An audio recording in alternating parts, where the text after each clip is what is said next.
Wow, நல்ல shot.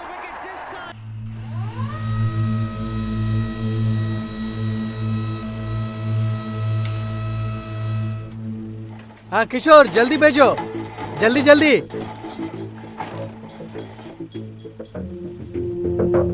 ஏ மான்சிங், ஏ மான்சிங், கீழே இருக்குடா. ஏ மான்சிங் உள்ளதா?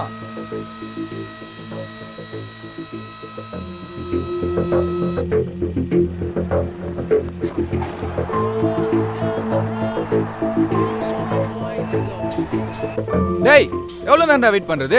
அல எடுத்து போட்டு மேல அனுப்ப வேண்டியதானே? வேகமா அனுப்புடா. हाँ ठीक है. சீக்கிரம் அனுப்புடா. हाँ बढ़िया. மான்சிங் हाँ மேல हाँ ओके ओके.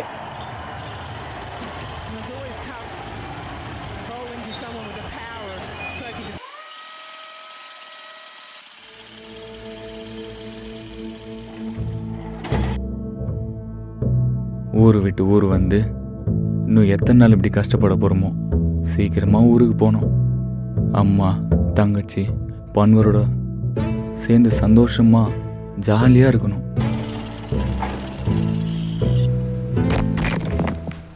हाँ हाँ. மான்சிங் மான்சிங் என்ன சார்? வேலை செய்கிற இடத்துல ஃபோனில் என்ன பார்க்குற? கிரிக்கெட் பார்க்குறியா? ஃபோனெல்லாம் பார்க்கக்கூடாது. சாரி சார், ஃபோன் யூஸ் பண்ணல சார். எத்தனை தடவை சொன்னாலும் நீ ஃபோனை யூஸ் பண்ணிட்டு தான் இருப்ப. ஃபோன் இங்கே கொடு இங்கே ஃபோனை. मैं बोल दिया ना साहब, நான் ஃபோன் தொடலே साहब. இதோ देखो ऑफ कर देता हूँ. மான்சிங் நீ எல்லாம் சொன்னால் கேட்க மாட்டேன். என்ன ஃபோனை என்கிட்ட கொடு, வேலை முடிஞ்சு போகும்போது வாங்கிக்க. கொண்டா. பண்றேன் சார். வேலை நேரத்தில் என்ன பேசிகிட்டு இருக்க? சார் என் ஃபோன் கேட்குது சார். ஓ அப்படியா? நீ போய் டீ சாப்பிட்டு வா. லேட் ஆக்கிடாத. சார் ஜல்தியா हाँ हाँ आ रहा. சார் அவங்ககிட்ட வேலை செய்யணும் பக்குவமாக சொல்லி வேலை வாங்குவீங்களா? அதை விட்டு ஃபோனை கேட்டால் அவன் கொடுப்பானா? சார் வேலை செய்கிற இடத்துல ஃபோனை வச்சு கிரிக்கெட் பார்த்துக்கிட்டு இருக்கான் சார். பல தடவை வான் பண்ணிட்டேன், கேட்க மாட்டான். அதான் ஃபோனை கொடுறான்னு கேட்டேன். சார் அவன் ஃபோனில் கிரிக்கெட் தான் பார்க்குறாங்கிறது எனக்கும் தெரியும் சார். அதனால் அப்பப்போ ரவுண்ட்ஸ் வந்து வேலை செய்யறான்னு சத்தம் போட்டு வேலை வாங்குறல, அப்படி செய்யணும் சார். அதை விட்டு ஃபோனை கேட்டால் என்ன நடக்கும் தெரியுமா? இப்படி தான் 3 மாதத்துக்கு முன்னாடி ஜேகே சார் அவனை வான் பண்ணுறேன்னு சொல்லி ஃபோனை வாங்கி வச்சாரு. அன்னைக்கு வேலை முடிச்சுட்டு வீட்டுக்கு ஃபோனை வாங்கிட்டு போனவன் தான் 3 நாள் இந்த பக்கம் தலை வச்சே படுக்கல. வேலை பூரா அப்படியே நின்று போச்சு. 6 மாதத்தில் வேலையை வேற பிடிக்க சொல்லி டார்ச்சர் பண்ணுறாங்க ஆஃபீஸில். சார் இது சேஃப்டி சம்மந்தப்பட்ட விஷயம் சார். சார் இது வேலை சம்மந்தப்பட்ட விஷயம் சார். இப்போ அவன் போயிட்டான்னு வச்சுங்க, வேற ஆள் கிடைக்கிறது கஷ்டம். 2 ஷிஃப்ட் வேலை அப்படியே நின்று போயிடும். பரவாயில்லையா உங்களுக்கு? சார் என்னமோ பண்ணுங்க சார், போங்க சார். டே கிஷோர் சீக்கிரம் இருக்கடா.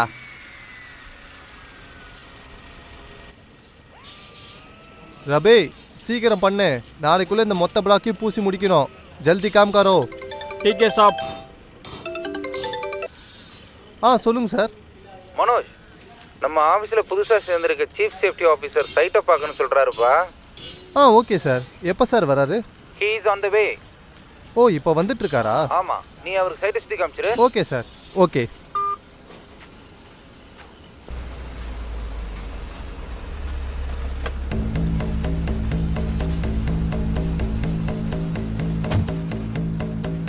Hello sir, I am Manoj, site engineer. I am Prem, new chief safety officer. சைட்டை பார்க்கலாமா? வாங்க சார். மனோஜ், சைட்ல சேஃப்டி ஷூ போட மாட்டீங்களா? Sorry sir. மனோஜ் சார் இந்த படிக்கட்டு பக்கத்துல பக்கவாட்டு பாதுகாப்பு Yes, இருக்கணும் sir. அப்படி இல்லைன்னா வேலை செய்யறவங்க தவறி விழுந்தா அடிபடும். உடனே பக்கவாட்டு பாதுகாப்புக்கு ஏற்பாடு Okay, பண்ணுங்க. சார் இந்த பக்கம் நடங்க.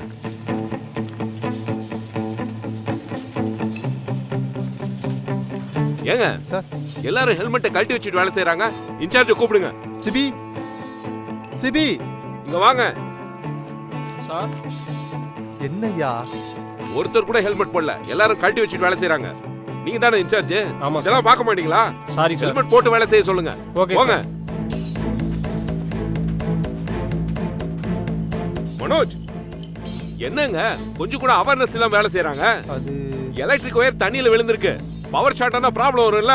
Sorry sir. உடனே சரி செஞ்சுட்டு அப்புறம் வேலை செய்ய சொல்லுங்க. Okay sir. முத இந்த தண்ணியை கிளியர் பண்ண சொல்லுங்க. பவர் ஆஃப் பண்ண சொல்லுங்க. சூரஜ் இங்க வா. எலக்ட்ரிஷியனை கூப்பிட்டு இந்த ஒயரை மேல தூக்கி காட்ட சொல்லுங்க. Okay sir. சீக்கிரமா செய்யுங்க. சீக்கிரம் செய். ஓ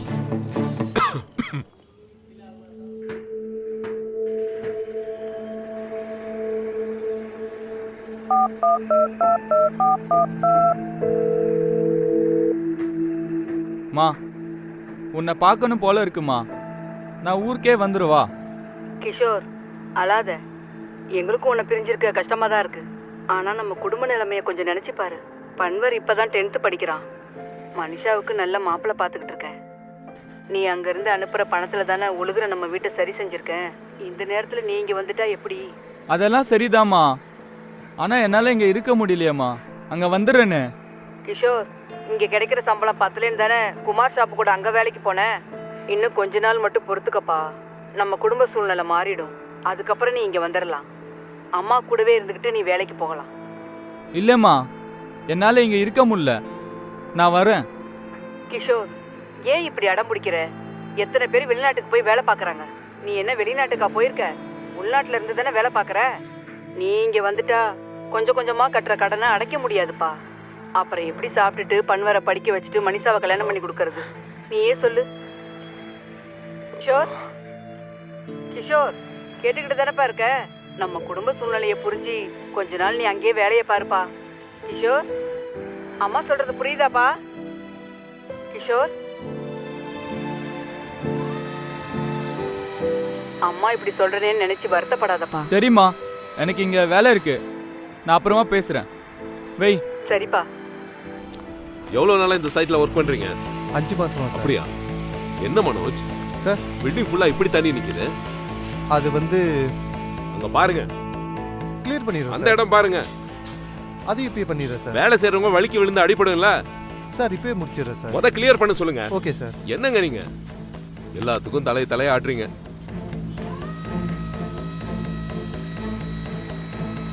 இந்த சைட்ல சேஃப்டி ப்ராப்ளம் நிறைய இருக்கு, சரி, அதெல்லாம் சரி பண்ணணும். சார் இங்க ஒரு மெட்டீரியல் ஹாய்ஸ்ட் போட்டிருக்கோம் சார். ஏன் ஹோய்ஸ்ட் சுத்தி பேரிகார்டு போடாம வச்சிருக்கீங்க? நிறைய வேலை இருக்கு சார், அதான். ஏங்க காரணத்தை சொல்லாதீங்க, பேரிகார்டு போடுங்க. Okay sir. இங்க பாருங்க, என்ன மெயின்டைன் பண்றீங்க? பார்த்துட்டாரு. இந்த கேபிள் ரோப் டேமேஜ் ஆயிருக்கு. இந்த நிலைமையில வேலை செஞ்சீங்கன்னா பெரிய ஆபத்து வரும் இல்ல. மேல பாருங்க, மெட்டீரியல் இறக்குற இடத்துல எவ்வளவு கேப்னு. அங்க கவனம் இல்லாம வேலை பார்த்தாங்கன்னா கீழே விழுந்துட மாட்டாங்களா? முதல்ல அந்த இடத்துல ஃபுல்லா கவர் பண்ணி பிளாட்ஃபார்ம் போட்டு அப்புறம் வேலை செய்ய சொல்லுங்க. தள்ளுங்க. Okay sir. சார் क्या बोल रहे हैं சார்? மேலே நிறைய சாமான் ஏற்றணும், கீழே அப்படியே பெண்டிங் இருக்கு. இப்போ என்ன செய்ய? அவர் இப்போ சொல்லிட்டு அவர் ஆஃபீஸ் போயிடுவாரு. சீஃப் இன்ஜினியர் கிட்ட நீ இன்னும் தான் பேச்சு வாங்கணும். அவரை நான் பார்த்துக்கிறேன். நீ முதல்ல மெட்டீரியல்லாம் சீக்கிரத்தில் வழியே பாரு. ठीक है சார், मैं देख लेता हूं. மனோஜ், இந்த பில்டிங்கை சுத்தி எங்கேயுமே சேஃப்டி நெட் போடல, முதல்ல அதை போட சொல்லுங்க. Okay sir. ஏன் Manoj sir, tower crane operator பூமை பாருங்க எவ்வளவு ஃபாஸ்டா ஹேண்டில் பண்றாரு. அவருடைய லைசன்ஸும் ஹெல்த் ஃபிட்னஸும் செக் பண்ணீங்களா? செக் பண்ணியிருக்கோம் சார். அவரை கீழே இறங்கி வர சொல்லுங்க. Okay sir. Hello Arumugam sir கூப்பிடுறாரு, உடனே கீழே வா. சரி வரேன் சார். வரார் சார்.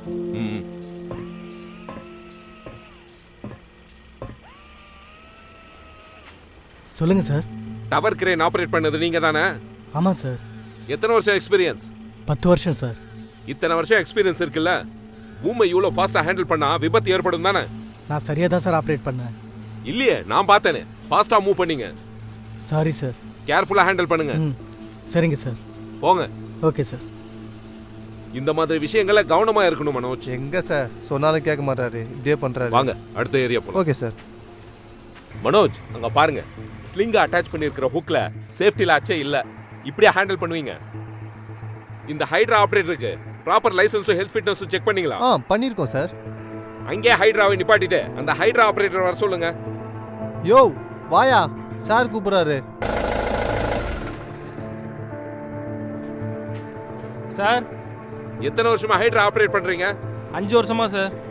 இவ்வளோ அனுபவம் இருக்குல்ல, இந்த மாதிரி தரையில சேஃப்டி லாட்ச் போடாம ஹைட்ரா ஆபரேட் பண்ணலாமா? இல்ல சார், அது சேஃப்டி லாட்ச் இல்லாம ஆபரேட் பண்ணா ஸ்லிங் ஹூக்க விட்டு வெளியே வந்து பெரிய விபத்து ஏற்பட வாய்ப்பு இருக்குல்ல.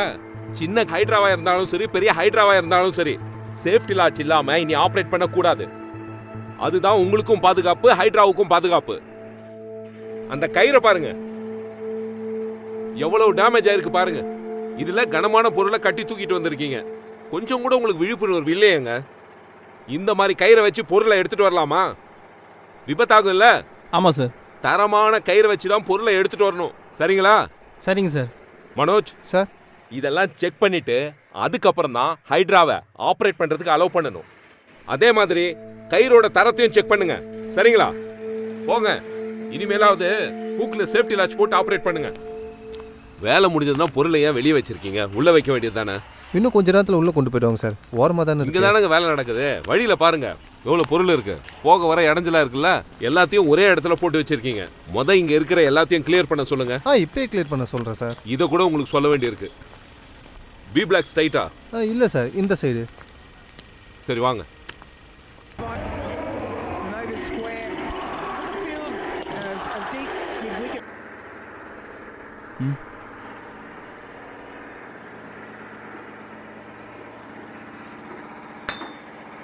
மான்சிங், மான்சிங், போனை பார்த்துட்டு இருக்காரா? மாறு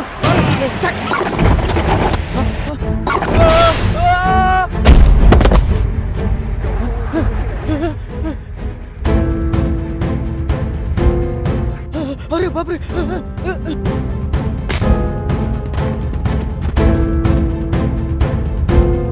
किशोर किशोर क्या हुआ मुझे माफ कर दो किशोर தூக்கம். இங்க இருந்து சார், ஆ, கிஷோர் 3வது மாடில இருந்து கீழே விழுந்துட்டான். சீக்கிரம் வாங்க சார்.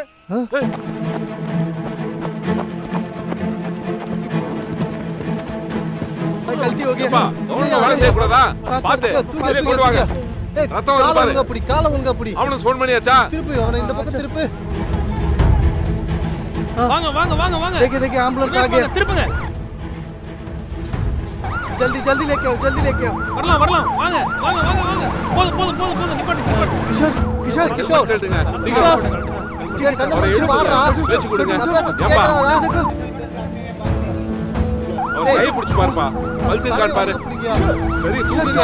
ஆம்புலன்ஸ் வந்துச்சு, ஹாஸ்பிடல் எடுத்து போலாம். देखो ना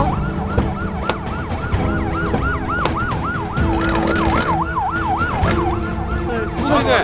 கிஷோர் கிஷோர் வாங்க. கொஞ்சம் பாருங்களேன். என்ன side பாருங்களேன். पाத்து पाத்து கிஷோரே தூக்குங்க. தூக்குங்க தூக்குங்க. பாத்து இதை பார்த்து வெளில போங்க. கிஷோரே देख देख தலையிடுங்க தலையிடுங்க தலைய ஒண்ணுல கிஷோர் பயப்படாத அண்ணா அண்ணா இருக்கு நம்ம ஆளுங்க 2 பேர் ஏறுப்பா. தூரம் மூடுங்க. मेरा गलती से हो गया सब போங்க. சீக்கிரமா போங்க ப்ளீஸ். मेरा गलती से ஏம்பா, வேலை செய்யும் போது கவனமா வேலை செய்யணும்ல. இப்ப பாரு, மேல இருந்து கீழே விழுந்துட்டாருல. நீங்க சேஃப்டி ஆபீசர் தானே, கவனமா இருக்க வேண்டாமா? இப்ப பாருங்க எவ்வளவு பெரிய விபத்தாச்சு. என்ன செய்ய?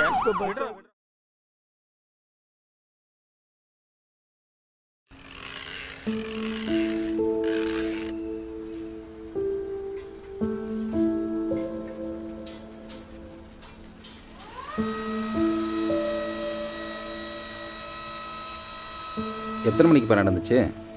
ஈவினிங் ஒரு 3:30 போல இருக்கும் சார். அப்பதான் சார் அந்த விபத்து நடந்துச்சு. எந்த இடத்துல? இந்த இடத்துல தான் சார். 3வது மாடியிலேருந்து கீழே வந்து. 3வது மாடியா? ஆமாம் சார். ஏன்பா கவனமாக வேலை செய்ய சொல்லக்கூடாதா? எவ்வளோ சொல்லிட்டேன் சார். அவன் ஃபோனை பார்த்துட்டே ஆப்ரேட் பண்ணான் சார். அதான் இப்படி ஆயிடுச்சு. ஒர்க்கர்ஸ் அப்படி தான் இருப்பாங்க மனோஜ். நாம தான் கவனமாக வேலை வாங்கணும். வாங்க. சரிங்க சார். மணிகண்டன் சார் சார் வந்து குட் மார்னிங் சார். ஒர்க்கர்ஸ் எல்லாம் வந்துட்டாங்களா? சார் எல்லாம் அசம்பிள் ஆயிட்டாங்க சார்.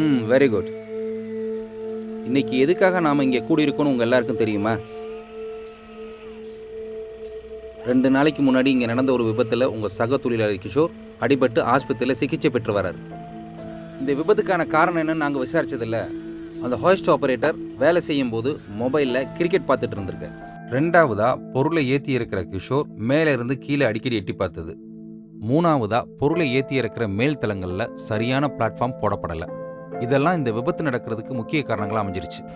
அந்த ஹாய்ஸ்ட் ஆப்ரேட்டர் வந்திருக்காரா மணிகண்டன்? வந்திருக்கார் சார். மான்சிங் சார் மான்சிங், நீங்கள் கவனம் இல்லாமல் மொபைலில் கிரிக்கெட் மேட்ச் பார்த்ததுனாலையும் கிஷோர் அடிபட்டு இன்னைக்கு ஆஸ்பத்திரியில் இருக்காரு. உங்கள் தவிர நீங்கள் ரியலைஸ் பண்ணுறீங்களா? சாரி சார் அதனால தான் திரும்ப திரும்ப சொல்கிறோம், தொழிலாளர்கள் வேலை செய்யும்போது வேலையில் கவனமாக இருக்கணும். எந்த விதமான கவனச்சிதறலுக்கும் இடம் கொடுக்கக்கூடாது. முக்கியமாக செல்ஃபோனில் கேம் விளாட்றதோ வீடியோ பார்க்குறதோ இந்த மாதிரி செயலெல்லாம் செய்யக்கூடாது. வேலை முடிஞ்ச பிறகு தான் செல்ஃபோனை பயன்படுத்தணும். அதே மாதிரி தொழிலாளர்கள் எல்லாருக்கும் 1000 பிரச்சனைகள் இருக்கும். அந்த பிரச்சனைகள் எல்லாம் மனசில் சுமந்துக்கிட்டு வேலைக்கு வரக்கூடாது.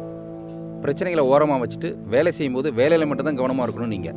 வேலையில் ஏதாவது கவனச்சிதறல் ஏற்பட்டுச்சுன்னா இந்த மாதிரி விபத்துக்கள் நடந்துடும். அதனால் வேலையில் உங்களுக்கு இருக்க பிரச்சனை, சொந்த பிரச்சனைகளை ஒதுக்கி வச்சுட்டு முழு கவனத்தோடு வேலை செய்யுங்க. ஹாய்ஸ்ட் ஆப்ரேட் பண்ணும்போது என்ன செய்யணும் என்ன செய்யக்கூடாதுன்னு பார்க்கலாம். எந்த ஒரு ஹாய்ஸ்ட்டும் இயக்கப்படுவதற்கு முன்னால் அதோட cable, gear, belt and break இந்த 4ம் ஒரு தகுதி வாய்ந்த நபரால் பரிசோதிக்கப்பட வேண்டும். பரிசோதித்த பின்னர் அந்த ஹாய்ஸ்ட் ஆனது சமதளத்தில் நிறுவப்பட வேண்டும்.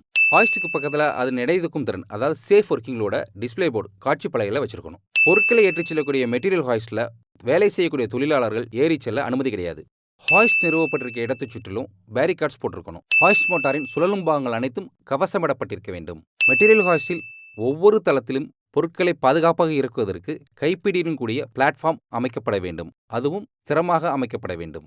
ஹாய்ஸ்ட் மூலம் பொருட்களை ஏற்றி இறக்கும் தொழிலாளி மேலிருந்து கீழே குனிந்து பார்க்க கூடாது.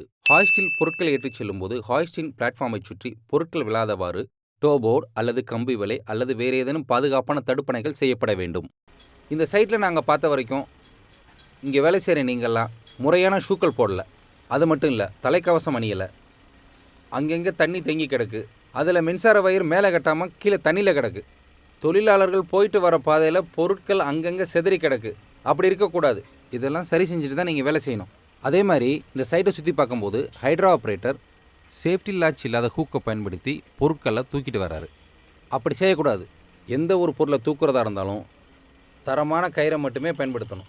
ஹைட்ரா ஆப்ரேட் பண்ணும்போது என்ன செய்யணும் என்ன செய்யக்கூடாதுன்னா, ஹைட்ரா கிரெயின் இயக்கப்படும் இடமானது அதன் ஆபரேட்டர் தெளிவாக பார்க்கும் வகையில் அமைக்கப்பட வேண்டும். பழுதூக்கிய இயந்திரத்தை இயக்குபவர் அந்த இயந்திரத்தை இயக்க நிலையிலோ அல்லது பொருட்களை தூக்கிய நிலையிலோ விட்டு செல்லக்கூடாது. ஹைட்ரா கிரெயின் மூலம் பொருட்களை தூக்கிச் செல்லும்போது அதன் இயக்கப்பகுதியிலோ சுற்றுப்பகுதியிலோ தொழிலாளர்கள் நடமாட்டத்தை தவிர்க்க வேண்டும். ஹைட்ரா கிரெயின் மூலம் தூக்கப்படும் பொருளானது சுழலாத வண்ணம் முறையாக ஹூக் மூலம் பிணைக்கப்பட வேண்டும். மின்கம்பங்கள் அல்லது மின் வயர்கள் அருகாமையில் ஹைட்ரா கிரெயின் இயக்கப்படும் பொழுது மின்சார ஆபத்து ஏற்படாத வகையில் பாதுகாப்பான தொலைவில் இயக்கப்பட வேண்டும். நாம் இதுவரை ஹைட்ரா கிரெயினை எப்படி பாதுகாப்பாக இயக்குறது அப்படின்னு பார்த்தோம். அடுத்து டவர் கிரெயின் எப்படி பாதுகாப்பாக இயக்குவது பார்க்கலாமா? முதலில் டவர் கிரெயின் நிறுவப்படும் இடமானது அதன் எடையை தாங்கக்கூடியதாக இருக்க வேண்டும். டவர் கிரெயினை நிறுவுதல், இயக்குதல், டிஸ்மேண்டில் செய்தல் போன்ற பணிகளை செய்வதற்கு போதுமான இடவசதி உள்ள இடத்தில் மட்டுமே டவர் கிரெயின் நிறுவப்பட வேண்டும். பொதுமக்கள் வசிக்கும் இடம், பொதுமக்கள் பயன்படுத்தும் சாலைகள், ரயில்வேஸ் மற்றும் மின்கம்பிகள் உள்ள பகுதிகளில் டவர் கிரெயின் மூலம் பொருட்களை தூக்கிச் செல்வதை தவிர்க்க வேண்டும். டவர் கிரெயின் இயக்கும் இடத்திற்கு கீழே தொழிலாளர்கள் நடமாட்டம் இல்லாததை உறுதி செய்ய வேண்டும். டவர் கிரெயின் ஆபரேட்டர் மற்றும் சிக்னலர் இருவருக்கும் தகுந்த மருத்துவ பரிசோதனை மேற்கொள்ளப்பட வேண்டும். இதுவரை கட்டுமான பணியிடங்களில் பயன்படுத்தக்கூடிய இயந்திரங்களை எப்படி பாதுகாப்பாக இயக்குவது, என்ன தவறுகள் அந்த இயந்திரங்களை பயன்படுத்தும் போது செய்யக்கூடாது அப்படின்னு பார்த்தோம். இனி கட்டுமான பணியிடங்களில் பொதுவான பாதுகாப்பு நடவடிக்கைகள் என்னென்ன மேற்கொள்ளணும்னு பார்க்கலாமா? பெருங்காற்று, புயல், கனமழை போன்ற தீவிர காலநிலைகளின் போது பழுதூக்கும் இயந்திரங்களை பயன்படுத்துவதை தவிர்க்க வேண்டும். பழுதூக்கிகளின் இயக்கத்திற்காக பயன்படுத்தப்படும் செய்கைமுறைகள் தேசிய தரநிலையின்படி இருத்தல் வேண்டும். பழுதூக்கி இயந்திரங்களின் இன்ஜினின் மின் இணைப்புகள் மின்சார ஆபத்து ஏற்படாத வண்ணம் பாதுகாப்பாக அமைக்கப்பட வேண்டும். பழுதூக்கும் இயந்திரங்கள் தானாக நகராமல் இருக்க அந்த இயந்திரத்தில் தகுந்த லாக்கிங் டிவைஸ் பொருத்தப்பட வேண்டும். இல்லை என்றால் உடனடியாக பொருத்த வேண்டும். பவர் ஃபெயிலியர், அதாவது மின்தடை ஏற்படும் போது பழுதூக்கும் இயந்திரம் தானாக நியூட்ரல் நிலைக்கு வருமாறு ஏற்பாடு செய்யப்பட்டிருக்க வேண்டும். ஒவ்வொரு பழுதூக்கும் இயந்திரங்கள் மற்றும் அதன் பாகங்கள் 12 மாதத்திற்கு ஒரு முறை தகுதி வாய்ந்த நபரால் பரிசோதிக்கப்பட வேண்டும். ஒவ்வொரு இயந்திரமும் வடிவமைக்கப்படும் போதே குறிப்பிட்ட அளவு பாதுகாப்பான சுமையை தூக்குவதற்கு மட்டுமே வடிவமைக்கப்பட்டிருக்கும். அந்த அளவை விட அதிக சுமையை தூக்குபவர் தூக்கும்போது எச்சரிக்கை ஒலி எழுப்பி இயங்காதவாறு வடிவமைக்கப்பட்ட இயந்திரத்தை மட்டுமே பயன்படுத்த வேண்டும். பழுதூக்கும் இயந்திரத்தை இயக்கும் ஓட்டுநர் 40 வயதுக்கு உட்பட்டவராக இருந்தால் 2 ஆண்டுகளுக்கு ஒரு முறையும், 40 வயதுக்கு மேற்பட்டவராக இருந்தால் ஆண்டிற்கு ஒரு முறையும் உடல் திறன், கண் திறன், சுவாசத்திறன், செவித்திறன் ஆகிய உடல் பரிசோதனைகளை மேற்கொண்டு முடிவுகள் ஆரோக்கியமானவர் என்று வந்தால் மட்டுமே இயந்திரங்களை இயக்க அனுமதிக்க வேண்டும். பொருட்களை தூக்குவதற்கு பயன்படுத்தப்படும் மின் சாதனங்கள் முறையாக புவியிடப்பட்டிருக்க வேண்டும். ஒவ்வொரு இயந்திரத்தின் மீதும் அதன் செயல்பாட்டு முறை மற்றும் நோக்கங்கள் குறியிடப்பட்டிருக்க வேண்டும். நாம் என்ன விஷயங்கள்லாம் வேலை செய்கிற இடத்துல கடைபிடிக்கக்கூடாதுன்னா, 18 வயது நிறைவடையாத நபரை பழுதூக்கும் இயந்திரங்களை இயக்கவோ அல்லது பழுதூக்கும் இயந்திரத்தை இயக்குவோருக்கு சைகை காட்டவோ அனுமதிக்கக்கூடாது. பழுதூக்கும் இயந்திரங்கள் இயக்கப்படும் போது அதன் அருகிலோ அதன் சுற்றுப்பகுதியிலோ கீழோ யாரையும் அனுமதிக்கக்கூடாது. பரிசோதனை செய்யாத அல்லது பரிசோதனையில் தோல்வியடைந்த சரியாக பராமரிக்கப்படாத இயந்திரங்களை பயன்படுத்தக்கூடாது. பழுதூக்கும் போது வேகமாகவோ அதிர்களோடோ தூக்கக்கூடாது. பழுதூக்கும் இயந்திரங்களில் பொருட்களை தூக்க பயன்படுத்தப்படும் கயிறுகள் பழுதாகி அரும் நிலையில் இருந்தாலோ அல்லது அவற்றில் முடிச்சுகள் இருந்தாலோ அவற்றை பயன்படுத்தக்கூடாது. இப்போ நான் உங்கள்கிட்ட சொன்ன எல்லா விஷயத்தையும் வேலை செய்கிற இடத்துல நீங்கள் ஃபாலோ பண்ணிங்கன்னா எந்தவித விபத்து ஏற்படாமல் நம்ம தவிர்த்திடலாம். இதெல்லாம் நாம் சரியாக செஞ்சால் எப்படி வீட்டை விட்டு கிளம்பி சேஃப்டியாக வேலைக்கு வந்தோமோ அதே மாதிரி வேலை முடிஞ்சு வீட்டுக்கு சேஃப்டியாக போக முடியும். அதுக்கு உங்கள் கவனம் ரொம்ப ரொம்ப முக்கியம். வேலை செய்யும்போது எந்த விதமான கவனச்சிதறலும் இருக்கக்கூடாது. நாங்கள் பாதுகாப்புன்னு திரும்ப திரும்ப சொல்கிறது உங்களோட பாதுகாப்புக்கு மட்டும் இல்லை, உங்கள் கூட வேலை செய்கிறவங்க, உங்களை நம்பி வீட்டில் இருக்கவங்க, இவங்க எல்லாரோட பாதுகாப்பும் உங்கள் கையில் தான் இருக்குது. அதனால் கவனமாக வேலை செய்யுங்க. புரிஞ்சுதா? சார் சொன்னதை கேட்டிங்களா? இனிமே வேலை செய்யும்போது ஷூ ஹெல்மெட்டு போட்டுக்கிட்டு தான் வேலை செய்யணும். புரிஞ்சுதா? ஆல்ரைட், விதிமுறைகளை கடைபிடிப்போம், விபத்துக்களை தவிர்ப்போம். நன்றி.